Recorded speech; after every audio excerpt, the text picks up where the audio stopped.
Eto, ginabi na kami. Honda City, old school, pero ang lamig. Naku, talo ang brand nyo.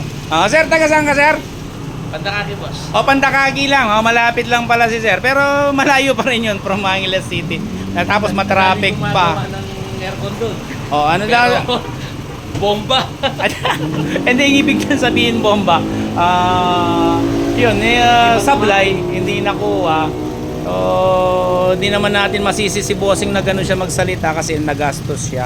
Tapos ngayon, actually, siyang pinabili kong parts para at least alam niya yung gagastusin niya. Tapos yung condenser nito, clog na clog. Ang ginawa ko, tsinyaga ko lang, nilinis ko. Sabi ko kay sir, mag-ready siya. Pag nakuha, ayos. Pag di nakuha, bibiling bago. Pero ang nangyari, sir? Naligtas ang 5,000. Yun. So yung lamig niya, super lamig. Ito. Nagpapawis talaga, Tingnan, may adali mo. Ayun si Mrs. Mrs. Ayun, happy na si Madam, Ayan po. Kanina talagang sakit ulo po ang nakita ko sa kanila nung dinala dito. Ngayon, super lamig, Pumapasok sa buto. Ayan. So in case po may problema na yung mga aircon nyo, punta na po kayo sa malapit na technician para hindi dumami yung sira.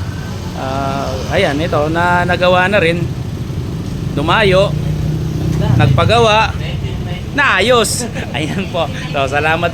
Anong model kasi sir? 1999, sir. 1999, pero yung lamig niya, jacket na lang ang kulang. Good evening po.